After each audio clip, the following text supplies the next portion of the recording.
Hey guys, good morning. Happy Thursday. It's Daryl here. It's bright and early, 3:30 a.m. here in Connecticut on the East Coast. Okay, I got so much I want to talk about today. Before I get into the main part of the video, Axios, I hope I'm saying that right, did a poll of younger Americans, college age, and it showed a big difference in between Republicans and Democrats. That Democrats did not want to date Republicans, didn't want to go in business with Republicans, and didn't want Republicans for friends, or more Trump supporters for friends. And Republicans or Trump supporters had a problem with this. Their feelings were hurt, and it was pretty much Republicans were much more likely to be willing to date across the party line. Very interesting. I feel strongly about this. Before I get into that, I want to talk about a few of my videos. Now, yesterday, I've made some mistakes lately. I've been so busy. With Christmas coming up every year, I feel very flattered and blessed that everybody in my life wants me to do a painting for them for Christmas, for their birthday, or whatever. But it keeps me incredibly busy this time of year.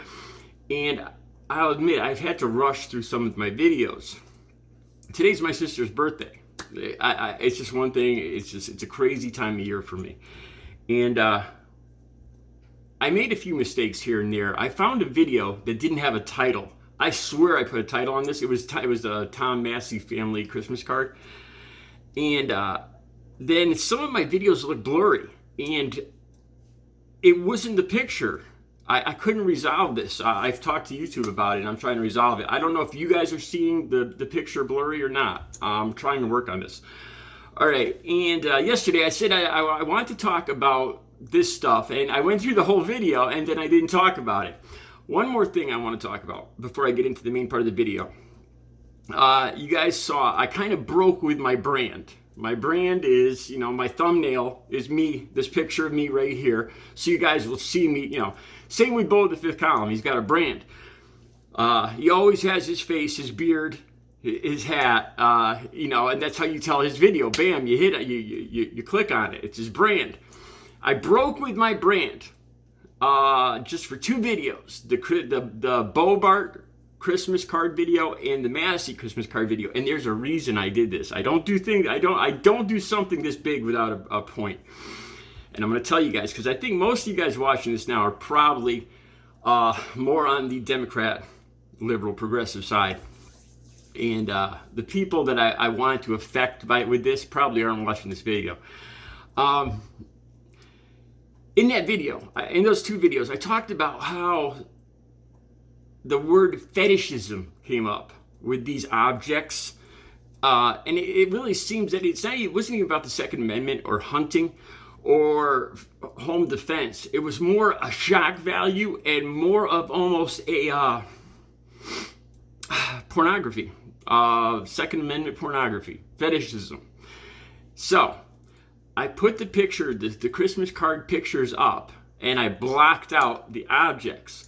And I did this to see if I could trigger people. Because if it was what they're saying, like a fetish, thing with seeing these things, me blocking them out and putting that picture on my thumbnail, I'd get some, I would get some angry responses. I have not checked the responses yet.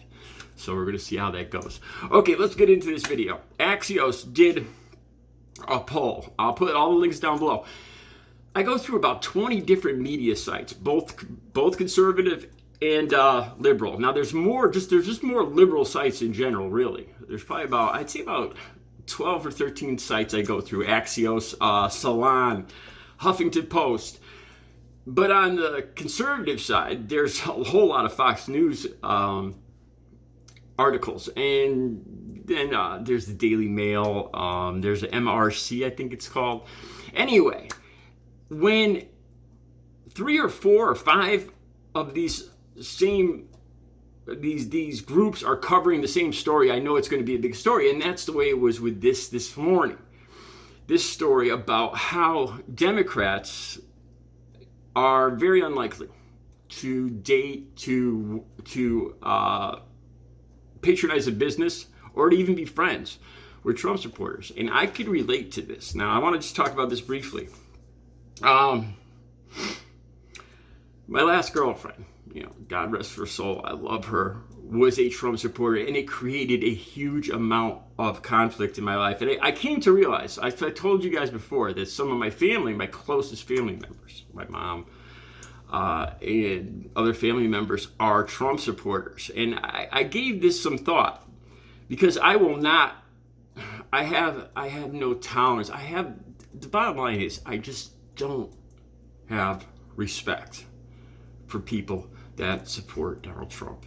That's the bottom line. I don't, there's no hate involved. It's when I just ask, I'll get to the big question in a second, what I think of. I've told you guys this before. You know what it comes down to? It's unconditional love. If I already love somebody, I know them, like with my ex-girlfriend that just passed away. We started dating in 2014, 2015, before Trump ever came on the scene, before any of this division ever came up. And actually, like I've told you guys before, we were sweethearts. She was my first girlfriend back in 3rd, 4th, 5th grade. So I've loved this woman my entire life. Same with my mom, my whole family, and these other Trump supporters. Unconditional love. That's the difference. I love these people with all my heart, and I'm willing to overlook anything, pretty much anything, because of my love for them. That's the difference. But after all the problems this stuff has caused, me and my ex-girlfriend used to get into arguments. That's the one relationship where there was a lot of friction when it came to politics. I remember getting into so many arguments about Colin Kaepernick. We had very different views. I looked at him seriously as a hero, a man that was willing to sacrifice everything he worked for because other people of his race were suffering. So he was willing to put all of this, what he had earned his entire life, on the line to stand up and speak for them. To me, that's a hero. My ex didn't see it that way. She saw him as somebody that was just seeking a spoiled African-American athlete. All right, let's get into this more.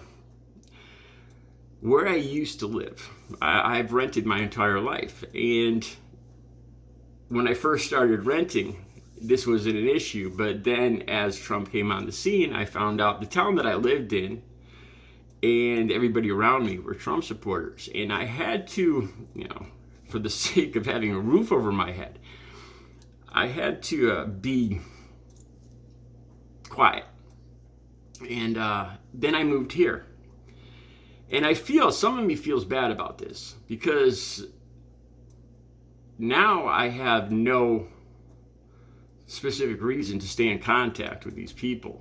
I mean, you might say I use them. But I mean, they're the ones that were collected. These are the people that were collecting $1,100 a month rent from me. So, and I've gotten calls and asking about going out to coffee and stuff like that. And it's not that I don't like them. I just honestly don't have respect for these people.